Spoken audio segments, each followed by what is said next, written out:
Hello friends, welcome back to diphthong academy. दोस्तों, आज हम एमपी टेट वर्ग 3 जो 2025 में एग्ज़ाम हुआ था, तो उसका एक्सपेक्टेड रिजल्ट के बारे में बात करेंगे कि उसका एक्सपेक्टेड कट ऑफ कितना कितना जा सकता है, चाहे वो गैर अतिथि शिक्षक हो या अतिथि शिक्षक हो या दिव्यांग कैटेगरी के जो छात्र हैं, कैंडिडेट्स हैं, उनके बारे में हम चर्चा करेंगे। तो फ्रेंड्स, आज हम किन किन बिंदुओं पर बात करेंगे, चलिए ये देख लेते हैं।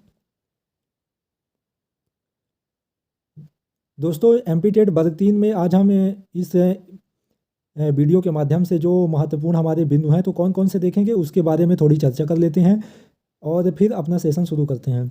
तो सबसे पहले कट ऑफ है एक्सेल सीट का जो था डेटा एनालिसिस करके, वो आपको बताएंगे। गैर अतिथि शिक्षक की कट ऑफ महिला पुरुष दोनों की देखेंगे। अतिथि शिक्षक महिला पुरुष का ही कट ऑफ देखेंगे। फिर है दिव्यांग श्रेणी महिला पुरुष की कट ऑफ देखेंगे। फिर स्पेशल डीएलएड जो अभ्यर्थियों की संख्या है वो कितने हैं, और फिर स्पेशल डीएलएड की कट ऑफ क्या रह सकती है, इसके बारे में थोड़ी देखेंगे। फिर पद वृद्धि के बाद कट ऑफ क्या कम हो सकती है या बढ़ सकती है, इसके बारे में देखेंगे। फिर 7.7 कंडिका सुधार के बाद कट ऑफ बढ़ सकती है क्या, इसके बारे में चर्चा करेंगे। और लास्ट हमारा पॉइंट रहेगा जो सभी लोग इंतजार कर रहे हैं कि जो परीक्षा का रिजल्ट है संभावित किस महीने या किस डेट तक में आ जाएगा, तो इन सभी बिंदुओं के बारे में चर्चा करेंगे। तो फ्रेंड्स, जो स्टूडेंट्स हमारा चैनल को सब्सक्राइब नहीं किए हैं तो वो हमारे चैनल को सब्सक्राइब कर लें, ताकि आपको एमपी टेट, सी टेट और विभिन्न एग्जामों, प्रतियोगी एग्जामों से लेकर के आपको जानकारी मिलती रहे। तो दोस्तों, यहाँ पे जो आरटीआई किसी शिक्षक द्वारा लगाया गया था शुरुआत में कि किस किस कैटेगरी से कितने फॉर्म भरे गए हैं, तो ईएसबी द्वारा रिप्लाई आया था कि जो यहाँ पे जितने नंबर ऑफ एप्लीकेंट हैं वो बताया गया था कि ईडब्ल्यूएस से इतने फॉर्म भरे गए हैं और ओबीसी से इतने, इसी तरह टोटल फॉर्म बताया है कि 1,10,745, 1,10,745 टोटल फॉर्म भरे गए हैं, जिसमें से केवल 23,748 जो है तो अतिथि शिक्षक के हैं, और गैर अतिथि शिक्षक के पद जो हैं तो 73,219 हैं, 73,219। तो ये रहे हमारे टोटल फॉर्म कितने भरे गए थे। तो ये शुरुआत में आरटीआई के रिप्लाई का था, लेकिन अभी ईएसबी द्वारा जो है वेबसाइट में अपने उन्होंने अपडेट कर दिया है कि किस कैटेगरी से कितने फॉर्म भरे गए थे और कितने स्टूडेंट्स कैंडिडेट जो है तो वर्ग 3 परीक्षा मेंस में अपीयर्ड हुए थे, परीक्षा देने के लिए सम्मिलित हुए हैं। तो टोटल जो है तो 1,10,745 जो एप्लीकेंट थे, तो इन्होंने क्या किया था कि एग्जाम फॉर्म भरे थे, जिसमें से केवल 87,283 जो है तो लोगों ने परीक्षा दी, इतने अभ्यर्थियों ने केवल परीक्षा दी है। और किन किन कैटेगरी से कितने अपीयर्ड हुए हैं एग्जाम में, तो ये आप देख सकते हैं कि युवा से 14,000 लगभग 712, और ऐसे 12,000 ईडब्ल्यूएस में, ओबीसी में सबसे ज़्यादा जो है तो अभ्यर्थियों ने एग्जाम दिया है और फॉर्म भी सबसे ज़्यादा भरे गए थे। इसी प्रकार आप अन्य कैटेगरी के देख सकते हैं, एससी का या एसटी का। फिर है दोस्तों ये हमारा सीट मैट्रिक्स, जो आप रूल बुक या नियम पुस्तिका में देखे होंगे, तो आप यहाँ पे देख सकते हैं कितनी कितनी पोस्टें हैं। इसके बारे में हम आपसे चर्चा नहीं करेंगे क्योंकि ये जो पहले भी आपने देख चुका है। अब चलिए आज के हम वीडियो में देरी ना करते हुए निम्न बिंदुओं पर बात कर लेते हैं। तो जो लोग चैनल को सब्सक्राइब नहीं किए हैं वो चैनल को सब्सक्राइब कर लें। तो सबसे पहला हमारे पास टॉपिक आता है कि जो कट ऑफ है वो डेटा कहाँ से लिया गया है। तो जो कट ऑफ है तो लगभग 14,000 कैंडिडेट का जो सक्सेस क्लासेस द्वारा एक्सेल सीट में एनालिसिस कराते समय जो डेटा को इकट्ठा किया गया था कि कितने कितने मार्क्स हैं प्री के स्कोर कार्ड, तो वहाँ से हमने ये डेटा लेकर के जो है तो आपके लिए ये कट ऑफ को बनाई है। फिर हमारा दूसरा बिंदु आता है कि जो गैर अतिथि शिक्षक व महिला पुरुष हैं, इनकी कट ऑफ के बारे में हम थोड़ी चर्चा कर लेते हैं। तो जो गैर अतिथि शिक्षक हैं, नॉन गेस्ट मेल या फीमेल है, उनकी कट ऑफ क्या रह सकती है। तो दोस्तों, जो ये कट ऑफ है तो इसको जब हमने डेटा को एनालिसिस किया एक्सेल सीट में, तो हमने एआई का भी हेल्प लिया, क्योंकि इतना बड़ा डेटा एनालिसिस करना हुआ कट ऑफ, और फिर वैकेंसी के अकॉर्डिंग हमें जो नंबर हाईएस्ट और लोवेस्ट एनालाइज करके निकालने होते हैं, सीट में डिस्ट्रीब्यूशन करने होते हैं, उसमें एक्सेल सीट में एआई की भी हेल्प ली गई। तो जो दोस्तों हमने यूआर कैंडिडेट में जब लगभग 600 पोस्टें थी, तो उनमें जब सीट को डिवीज़न किया तो लगभग 72 के आसपास इसमें आ रहा था मेल का। तो जो मेल कैंडिडेट हैं तो इनका जो कट ऑफ आ रहा है तो 72+, यानी अगर आप यूआर कैटेगरी से हैं और आपके 72 से ज़्यादा मार्क्स हैं तो आपके सिलेक्शन होने के पूरे चांस हैं। दोस्तों यहाँ पे मैं ये मेल कैटेगरी की बात कर रहा हूँ जो पुरुष अभ्यर्थी हैं। फिर ओबीसी की बात करते हैं तो दोस्तों ये बता दूं कि यूआर जो कैटेगरी है तो इसमें ओबीसी, ईडब्ल्यूएस और एससी और एसटी, ये सभी कैटेगरी अगर इनके अच्छे मार्क्स आते हैं तो ये सभी लोग यूआर में शामिल हो जाते हैं। इसीलिए यूआर का जो है कट ऑफ हाई चला जाता है। और सबसे बड़ी बात यह है कि यूआर में जो है तो अदर स्टेट के जो स्टूडेंट्स हैं, कौन, अदर स्टेट के, ये भी किस में, यूआर कैटेगरी में शामिल हो जाते हैं। इसलिए यूआर की कट ऑफ हाई रहती है। दोस्तों मैं यहाँ पे आपको बता दूं कि जो ये कट ऑफ है ये एक्सपेक्टेड कट ऑफ है। कोई भी टीचर हो, कोई भी इंस्टीट्यूशन हो, आपको एकदम परफेक्ट कट ऑफ नहीं बता सकता है। ये सारी कट ऑफ एक्सपेक्टेड हैं जो डेटा एनालिसिस करके बताई गई हैं। और ये यूआर का जो कट ऑफ 72+72 नंबर से ज़्यादा जा रहा है तो ये इसका कारण है कि इसमें बहुत सारी कैटेगरी शामिल हो जाती है। जैसे अदर स्टेट शामिल हो जाता है, अभी आपको हमने बताया था। इसमें ओबीसी शामिल हो जाता है, ईडब्ल्यूएस शामिल हो जाता है और एससी एसटी आ जाते हैं। तो इसलिए हमारा जो यूआर का है तो ये कट ऑफ हाई चला जाता है। फिर है ओबीसी की बात कर लेते हैं। तो ओबीसी का जब हमने लगभग 13% और 14% के हिसाब से निकाला था, क्योंकि ओबीसी में कुछ परसेंट की सीटें जो है तो होल्ड है रिजर्वेशन के कारण, जिसमें कोर्ट में अभी केस चल रहा है और अभ्यर्थी लगातार अपनी जो होल्ड सीटें हैं उनको अनहोल्ड करने के लिए मार्क कर रहे हैं। तो जो ओबीसी का हमने 13 और 14 के हिसाब से अलग अलग निकाला तो लगभग 72 और 68 मार्क्स के बीच में आ रहा था। तो जो ओबीसी का कट ऑफ है तो 68 से लेकर के 72 तक जा सकता है, जिसमें अगर 13% के हिसाब से बांटें तो लगभग 70 होगा। 14% के हिसाब से अगर बांटें तो 70 तक जाएगा। और अगर इनको 27% रिजर्वेशन मिलता है तो 68 नंबर तक जाएगा। ये 13% अगर होल्ड रहती हैं तो ओबीसी का कट ऑफ जो है तो 70 से लेकर 72 के आसपास रहेगा। और अगर 27% रिजर्वेशन मिलता है तो 68 नंबर ओबीसी की कट ऑफ चली जाएगी। फिर हम बात कर लेते हैं ईडब्ल्यूएस की। तो ईडब्ल्यूएस का जो कट ऑफ है तो 66 से लेकर के 72 तक रहेगा। फिर एससी और एसटी, एससी में दोस्तों 56+ नंबर कट ऑफ रहेगा मेल का। और एसटी में दोस्तों मैं आपको बता दूं कि एसटी की कैटेगरी की जो पोस्टें हैं तो इस बार भी बैकलॉग में जा सकती हैं, क्योंकि नंबर ऑफ जो कैंडिडेट हैं वो बहुत कम पास हुए हैं और इनका वैकेंसी भी ज़्यादा है, बैकलॉग पोस्ट भी ज़्यादा है। और जो इनमें एसटी कैटेगरी में है तो कैंडिडेट भी कम पास हुए हैं। और अगर इसमें एसटी कैटेगरी में आपके क्वालिफाइंग मार्क्स हैं तो आप इसमें सिलेक्शन ले सकते हैं। आपका पूरे चांस है कि आपका सिलेक्शन हो जाए। अगर किसी का 40 नंबर मार्क्स के आसपास है तो वो निश्चिंत रहें, आपके नॉर्मलाइजेशन या स्केलिंग होते समय आपके मार्क्स जो है तो 40 से 43 भी हो सकते हैं या 47 भी हो सकते हैं। ये ईएसवी है, यहाँ कुछ भी हो सकता है। एक बार बार कमेंट आ रहा है कि ये पवन कुमार मिश्रा जी कह रहे हैं कि सर यूआर की कट ऑफ इतनी ज़्यादा रहेगी तो हमारी इस बार भी शादी नहीं होगी। तो पवन सर मैं आपको बता दूं कि यूआर का कट ऑफ जो हाई जाने का मेन कारण है कि इसमें जो अलग अलग कैटेगरी इसमें आ जाती हैं। इसलिए पवन सर यूआर में जो 72 नंबर का कट ऑफ आ रहा है इसमें अदर स्टेट भी आएगा, एससी भी आएंगे, एसटी भी आएगा, ओबीसी आएगा, ईडब्ल्यूएस, इसलिए इसमें ज़्यादा कंपटीशन रहता है। दोस्तों यहाँ पे जो है यूआर का कट ऑफ है तो ये हमेशा ही हाई जाता है, चाहे कोई भी एग्जाम आप ले सकते हो। यहाँ पे यूआर हमेशा 72 या 75 के आसपास ही सिलेक्शन होता है यूआर कैटेगरी से। अगर दोस्तों इस बार एमपी टेट वर्ग 3 का जो एग्ज़ाम था तो थोड़ी टफ था, लोगों के नंबर नहीं आए, लेकिन इसमें अदर स्टेट के जो कैंडिडेट हैं उनके अच्छे खासे नंबर देखने को मिले हैं। और अगर यूआर कैटेगरी में अगर 75 नंबर से ज़्यादा कट ऑफ जाती है तो आप समझ जाइएगा कि कहीं ना कहीं घोटाला हो गया है, क्योंकि यह मध्य प्रदेश में सब चलता है। पिछले एग्जामों में भी आपने देखा होगा कि चाहे पटवारी का एग्जाम रहा हो, चाहे फॉरेस्ट गार्ड का रहा हो, सारे जगह देखने को मिला है। तो यहाँ पे हम एक अंदाज़ा लगा सकते हैं कि यूआर का कट ऑफ जो है तो 75+ से भी ज़्यादा नहीं जाएगी, क्योंकि पेपर का लेवल इस बार हाई था। तो आप निश्चिंत रहें, यूआर में अगर 72 के आसपास आपका नंबर है, 70 भी है, तो आपके सिलेक्शन होने के चांस हैं। तो जैसा कि आपको हमने बताया था कि ये एक्सपेक्टेड कट ऑफ है, एग्जैक्ट कट ऑफ नहीं है। एग्जैक्ट कट ऑफ बताना बहुत ही मुश्किल होता है, कोई भी टीचर, कोई भी इंस्टीट्यूशन नहीं बता सकता। फिर दोस्तों हम यहाँ पे मेल कैटेगरी की तो देख लिए हैं कट ऑफ, फिर हम फीमेल कैटेगरी की देख लेते हैं कि फीमेल का कट ऑफ कितना जा सकता है।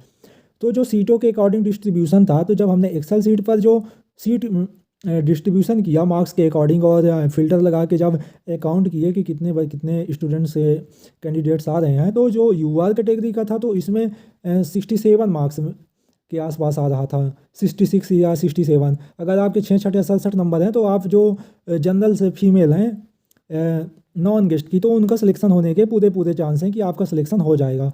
इसी प्रकार जो है तो ओबीसी की महिलाएं जो 65 के आसपास अगर आपके नंबर हैं तो आपके सिलेक्शन होने के पूरे पूरे चांस हैं। और ईडब्ल्यूएस का जो महिलाएं हैं तो इनके 61 नंबर के आसपास सिलेक्शन होने के चांस हैं दोस्तों, ये आप देख सकते हैं। फिर एससी और एसटी का जो है तो यहाँ कट ऑफ कम ही जाना ही है, क्योंकि फीमेल चाहे एससी की हो एसटी की हो तो उनको इतने संसाधन रिसोर्सेस नहीं मिल पाते हैं, नहीं पढ़ पाती हैं, वो उनको घर के भी काम रहते हैं, तो जाहिर सी बात है नंबर ऑफ़ कैंडिडेट यहाँ पे कंपटीशन भी कम रहता है और कम नंबर में सिलेक्शन होने के ज़्यादा चांस हैं। तो दोस्तों ये रहा हमारा जो नॉन गेस्ट और मेल फीमेल के कैंडिडेट्स हैं उनके लिए कट ऑफ। तो दोस्तों ये आप देख सकते हैं और इसका स्क्रीनशॉट ले लीजिए और अपने दोस्तों में भी शेयर कर दीजिए, क्योंकि डिप्थोंग एकेडमी ही है यूट्यूब में जो सबसे बेहतरीन डेटा को एनालिसिस किया है। भले हमने सर्वे नहीं कराया था, दूसरों से डेटा लेकर के एनालिसिस कराया, लेकिन आपको इस तरह की वीडियो नहीं मिलेगी जहां सभी कैटेगरी गेस्ट हो, नॉन गेस्ट हो, दिव्यांग श्रेणी के स्टूडेंट हो, सीट के अकॉर्डिंग ग्राफ हो, हर चीज़ हमने इस वीडियो के माध्यम से कवर किया है, जो आप देख सकते हैं। फिर ये रहा हमारा दोस्तों ग्राफ। जब हमने सीट को डिस्ट्रीब्यूशन किया था तो हमारा इस तरह का ग्राफ आया था एआई से एनालिसिस करने पर। तो यहाँ पे आप देख सकते हैं, इसको हम ज़्यादा डिटेल में आपको नहीं बताएंगे। फिर हमारा दोस्तों तीसरा पॉइंट आता है कि जो अतिथि शिक्षक महिला व पुरुष की कट ऑफ है, तो इसके बारे में हम चर्चा कर लेते हैं कि क्या कट ऑफ रह सकती है। ये उन्हीं का ग्राफ है, जो अतिथि शिक्षक थे तो उनका भी ग्राफ हमने बनाया था, तो कुछ एआई से इस तरह बना था। तो दोस्तों यहाँ पे जो है तो गेस्ट के जो अतिथि शिक्षक थे उनका वर्ग 3 का जो कट ऑफ है तो वो क्या रहेगी, यहाँ पे हम थोड़ी देख लेते हैं। तो यूआर के कैंडिडेट थे तो उनका हमने जब सीट के अकॉर्डिंग डिस्ट्रीब्यूशन किया था तो लगभग जो यूआर कैंडिडेट थे तो इनका 60+ नंबर आ रहा था। यूआर जो गेस्ट फैकल्टी है वहाँ पे कंपटीशन इसलिए देखने को कम मिलेगा क्योंकि इनमें लगभग फॉर्म भी कम थे। एग्जाम फॉर्म 23,000 जो थे तो उसमें मेल फीमेल थे, उसमें भी कुछ एब्सेंट रहे होंगे और कुछ तो स्पेशल डीएलएड के रहे होंगे। तो इसलिए यहाँ पे एक तो नंबर ऑफ़ कैंडिडेट के कंपटीशन के कारण है, फिर 50% जो 50% रिजर्वेशन दे दिया गया है जो गेस्ट फैकल्टी है तो उनको पोस्ट आधे आधे मिल गई है नॉन गेस्ट के अकॉर्डिंग। तो एक तो फॉर्म कम और इनको जो है तो कैंडिडेट भी कम, और इसलिए इनका कट ऑफ कम ही जाएगा। अगर यूआर में आपका 72 में हो रहा तो यहाँ आपका 62 में हो जाएगा, किसमें, गेस्ट फैकल्टी में। इसीलिए तो 3 साल लोग अपनी जॉब करते हैं 10-10 हज़ार, 15,000, 18,000 में कि रिजर्वेशन मिल जाए तो कम नंबर में भी सिलेक्शन होने के चांस बन जाए। तो जो यूआर कैंडिडेट है तो इनका लगभग 60+ में जो नंबर है अगर आ रहे हैं तो इनमें सिलेक्शन हो जाएगा। फिर ऐसे ही ओबीसी के जो कैंडिडेट हैं तो इनके लगभग 59 के आसपास अगर मार्क्स आ रहे हैं तो इनका भी सिलेक्शन हो जाएगा। फिर ईडब्ल्यूएस में 55 नंबर प्लस में आसपास हैं तो आपका सिलेक्शन हो जाएगा। फिर एससी एसटी की तो खैर ज़्यादा हमने एनालिसिस भी नहीं किया क्योंकि यहाँ कैंडिडेट भी कम मिलते थे, और यहाँ एसटी में तो सिलेक्शन होने के आपको हमने नॉन गेस्ट में ही बता दिया था कि कैंडिडेट कम है और मार्क्स भी नहीं आए हैं, तो ऐसे ही सेम कंडीशन गेस्ट में भी है। फिर यहाँ पे हमारे जो फीमेल कैंडिडेट हैं उनका यहाँ पे कट ऑफ के बारे में थोड़ी देख लेते हैं। तो जो फीमेल कैंडिडेट हैं तो इनका जो कट ऑफ है यूआर में, तो यूआर में लगभग 55 नंबर में इनका सिलेक्शन हो जाना है, क्योंकि जो यूआर की जो फीमेल थी किसमें, चाहे एससी हो, एसटी हो, ईडब्ल्यूएस हो या ओबीसी हो, जो गेस्ट में फीमेल थी, तो यहाँ पे हमें सबसे ज़्यादा डेटा एनालिसिस करते समय ये देखने को मिला कि जो नॉन गेस्ट वो गेस्ट की अतिथि शिक्षक की महिलाएं हैं उनका कट ऑफ लगभग जो दिव्यांग श्रेणी के जो कैंडिडेट हैं उनके लगभग जा रहा था, क्योंकि दिव्यांग श्रेणी में सीटें कम हो रही हैं और जो स्टूडेंट हैं तो वो भी है और ज़्यादा हैं और उनके मार्क्स ज़्यादा आ रहे हैं। यहाँ पे फीमेल कैंडिडेट के इतने नंबर के आसपास है अगर आपका, तो आपका सिलेक्शन होने के ज़्यादा चांस हैं। तो आप यहाँ पे देख सकते हैं, सभी लोग, सभी महिलाएं देख सकती हैं और स्क्रीनशॉट भी ले सकती हैं कि कितना कट ऑफ रह सकता है। जैसा कि हमने आपको पहले भी बताया था कि ये कट ऑफ जो है तो डेटा एनालिसिस करने के आधार पर है। आप ये एकदम फिक्स ना मान लीजिएगा, अगर आपके इतने नंबर के आसपास हैं तो आपके सिलेक्शन होने के पूरे पूरे चांस हैं। इसीलिए तो आप हमारा ये वीडियो देख रहे हैं ना, नहीं तो आप हमारा ये वीडियो थोड़ी देखते हैं। तो जो यूआर की कैंडिडेट हैं ये 55 नंबर अपना मान करके चलें, प्लस माइनस 1-2 कर लीजिएगा। और यहाँ पे ओबीसी की महिलाएं जो हैं तो 52 नंबर के आसपास, और ईडब्ल्यूएस की जो महिलाएं हैं वो 51 नंबर के पास। और फिर एससी और एसटी में जो नंबर ऑफ पार्टिसिपेंट थे, कैंडिडेट थे, वो हमें कम देखने को मिली, इसलिए यहाँ पे जो इनका कट ऑफ है तो हमने पासिंग मार्क्स लिया है। फिर हम दिव्यांग श्रेणी की महिला पुरुष की कट ऑफ के बारे में थोड़ी चर्चा कर लेते हैं। तो जो दिव्यांग श्रेणी की जो नॉन गेस्ट यहाँ पे फीमेल हैं या मेल है, नॉन गेस्ट की यहाँ पे बात कर लेते हैं। तो जो नॉन गेस्ट की जो यूआर में मेल का कट ऑफ है तो ये 56+ जा रहा है। ओबीसी की जो मेल है उनका जो है तो 54 नंबर प्लस में जा रहा है कट ऑफ, और ईडब्ल्यूएस में 52 नंबर, और एससी एसटी में 40-40। अगर आपके पास मार्क्स हैं तो आपका सिलेक्शन होने के पूरे पूरे चांस हैं। फिर हम बात कर लेते हैं कि यूआर की जो फीमेल हैं किसमें, नॉन गेस्ट में। ये मैं दिव्यांग श्रेणी की बात कर रहे हैं दोस्तों, जैसा कि आप यहाँ पे मेंशन भी है, आप देख भी सकते हैं। फिर ओबीसी का 51 नंबर में और ईडब्ल्यूएस में 50 नंबर में। दोस्तों यहाँ पे जो है तो पासिंग मार्क्स जो है तो उसमें क्राइटेरिया है कि अगर आप एससी एसटी और दिव्यांग श्रेणी से हैं तो आपको 40 नंबर लाना ही पड़ेगा, पासिंग मार्क्स लाना पड़ेगा। और अदर कैटेगरी से हैं तो आपको, या जनरल कैटेगरी से हैं तो 50% यानी 50 नंबर आपको लाना ही पड़ेगा 100 से।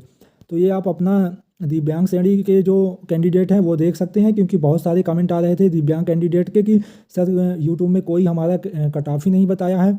दोस्तों दिव्यांग श्रेणी में भी अलग अलग प्रकार की कैटेगरी होती हैं, जैसे वहाँ पे दृष्टिबाधित हो गए, एलएच हो गए, और शारीरिक रूप से जो विकलांग रहते हैं, श्रवणबाधित हो गए, मूक बाधित हो गए। तो इनका जो अलग अलग जो सीट वाइज प्रेफरेंस, क्योंकि इसमें सीट मैट्रिक्स में रिजर्वेशन जो है तो अलग अलग प्रकार से फिल्टर लगाना मुश्किल हो रहा था, तो ये हमने आपका ये जो कट ऑफ है तो ये कॉमन कट ऑफ बता दिया है। कॉमन कट ऑफ है जो सभी जो प्रकार के जो कैटेगराइज्ड जो दिव्यांग श्रेणी के थे स्टूडेंट, वो अपना ये कॉमन कट ऑफ है। तो ये देख सकते हैं कि अगर हमारा इतने नंबर के आसपास है तो आपका सिलेक्शन हो जाएगा। तो अलग अलग कैटेगराइज्ड करके कट ऑफ बनाना दिव्यांग श्रेणी में हमें टफ हो रहा था, फिल्टर लगाने में टाइम लग रहा था, कहीं से कोई एनालिसिस करने में हेल्प नहीं कर रहा था, तो इसीलिए हमने कॉमन कट ऑफ बना दी है। फिर ये हमारे जो दिव्यांग कैटेगरी के नॉन गेस्ट के थे तो उनका ये एनालिसिस करते हुए जो एआई से हमने डेटा एनालिसिस किया था लगभग 14,000 कैंडिडेट्स का, तो ये उनका ग्राफ है। फिर इसी प्रकार ये गेस्ट के जो कैंडिडेट हैं तो उनका कट ऑफ है। तो ये यहाँ पे आप देख सकते हैं कि यूआर का 55 नंबर, ओबीसी का 53 नंबर, ईडब्ल्यूएस का 52 नंबर, एससी का भी 52 नंबर और एसटी का 40 नंबर। और फीमेल कैंडिडेट हैं वो भी अपना कट ऑफ देख सकती हैं कि यूआर का जो है तो 52 और ओबीसी का 51 और ईडब्ल्यूएस का 52 नंबर और एससी का 40 नंबर और एसटी का भी 40 नंबर। तो दोस्तों ये आप अपना अपना कट ऑफ सब लोग देख सकते हैं। इस वीडियो के माध्यम से हमने सभी की कट ऑफ जो है तो डेटा एनालिसिस करके आपकी कट ऑफ निकालने का कोशिश की है। और ये एक्सपेक्टेड कट ऑफ है, आप इसे परफेक्ट कट ऑफ मत समझिएगा, क्योंकि कोई भी इंस्टीट्यूशन हो, बड़े बड़े इंस्टीट्यूशन हैं इंदौर में, भोपाल में, तो किसी ने भी कट ऑफ निकालने की कोशिश नहीं की है। फिर हम यहाँ पे हमारा 5वां पॉइंट आ रहा है दोस्तों कि स्पेशल डीएलएड अभ्यर्थियों की संख्या क्या है।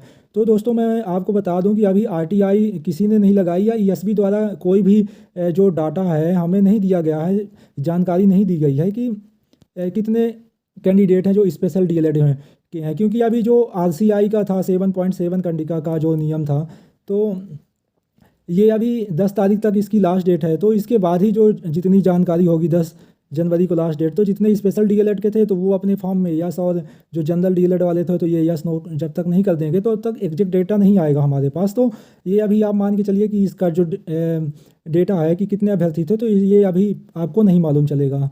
तो यहाँ पे मैं नो कर दे रहा हूँ, क्योंकि ये अभी ईएसबी द्वारा इसमें फॉर्म में करेक्शन चल रहा है, करेक्शन विंडो ओपन होने के कारण ये अभी आपको डेटा नहीं मिल पाएगा। तो ये आप यहाँ पर निश्चिंत रहें।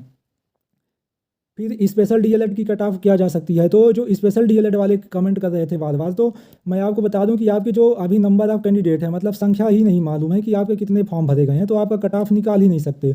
और फिर कितनी सीटें भी नहीं हैं इसमें कि स्पेशल डीएलएड के लिए सरकार ने कितने रिजर्व की है। 3200 पोस्ट के लिए तो बोला था, लेकिन उसमें ये नहीं बताया कि ये जो 13,000 है वो उसमें आएगी या अलग से आएगी। तो इसमें अभी हम आपको कोई भी जवाब नहीं दे सकते, तो इसमें भी आप हमारी तरफ से नो हैं। फिर पद वृद्धि के बाद जो है तो कट ऑफ क्या हो सकती है। तो दोस्तों आप सभी जानते हैं कि अगर 13,000 है और इसमें अगर पद बढ़ते हैं तो निश्चिंत है कि कट ऑफ कम जाएगी। तो यहाँ पे आपका जवाब ये रहेगा कि पद वृद्धि के बाद कट ऑफ कम ही जाएगी। तो सभी लोग से अनुरोध है कि 6 जनवरी को, तो कब 6 जनवरी को कहाँ, भोपाल सभी लोग आएँ पद वृद्धि की मांग के लिए। कहाँ, भोपाल। इसमें जो दिनेश ठाकुर सर हैं वो गाइडेंस कर रहे हैं कि किसको कहाँ पे आना है, गाइडलाइन उनके यूट्यूब चैनल पर दे दी गई है। तो सभी लोग, फिर अब हमारा लास्ट पॉइंट दोस्तों आ रहा है कि जो परीक्षा का रिजल्ट है ये कब तक संभावित है। तो दोस्तों हम आपको बता दें कि जो परीक्षा का रिजल्ट है तो अभी 10 जनवरी तक तो करेक्शन की विंडो चालू है। एग्ज़ाम फॉर्म कलेक्ट करने की, जो स्पेशल डीएलएड वाले थे। फिर 8 से 10 दिन जो है तो टाइम लगेगा किसके लिए, रिजल्ट बनाने के लिए। रिजल्ट बनाने के लिए 8 से 10 दिन का टाइम लगेगा। फिर लगभग हम ये मान के चलते हैं कि 10 जनवरी के बाद ये 10 दिन अगर लग गया तो 25 और 5 दिन लगेगा सरकार से अप्रूवल लेने के लिए, सरकार मध्य प्रदेश सरकार से। तो हम ये मान करके चलते हैं कि जो हमारा फिर 26 जनवरी या 26 जनवरी के बाद ही हमारा जो है तो रिजल्ट देखने को मिलेगा। तो हम यहाँ पे कह सकते हैं कि 26 जनवरी के बाद, 26 जनवरी के बाद ही हमारा जो है तो एमपी टेट वर्ग 3 का जो रिजल्ट है तो वो देखने को मिल जाएगा। यहाँ पे बहुत सारे लोगों का सिलेक्शन तो होगा, बहुत लोगों को निराशा लगेगी हाथ में। तो जो जिनके मार्क्स कम आ रहे हैं तो वो जिनका सिलेक्शन नहीं होगा, इसमें सभी लोग अपनी अपनी रिजल्ट का इंतज़ार कर रहे हैं, तो वो दूसरे एग्जाम में अपनी तैयारी में लग जाएंगे। फिर दोस्तों थोड़ी हम आपसे एक पॉइंट रख देते हैं कि अगर यूआर का 75 नंबर से ज़्यादा कट ऑफ जाता है तो समझ जाइएगा एग्जाम में कहीं ना कहीं कुछ लोचा हो गया है। और ये लगभग 72 के पास यूआर का कट ऑफ रहने वाला है। और रिजल्ट जो है तो 26 जनवरी के आसपास देखने को मिल जाएगा।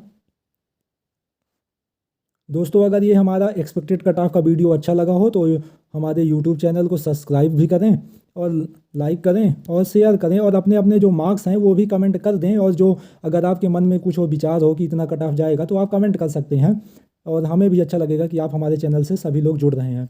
और ये हमारे छोटे से चैनल को सभी लोग सब्सक्राइब करें और हमारी फैमिली को ज्वाइन करें। और एमपी टेट वर्ग 3 की जो प्रीलिम्स एग्ज़ाम 2026 में होने वाली है तो उसकी EBS की क्लास जो पर्यावरण की है, तो इसकी जो करंट अफेयर्स की क्लास है तो ये जल्दी हमारे यूट्यूब चैनल में शुरू होने वाली है। तो आप सभी लोग हमारे चैनल से जुड़ें। Thank you for watching.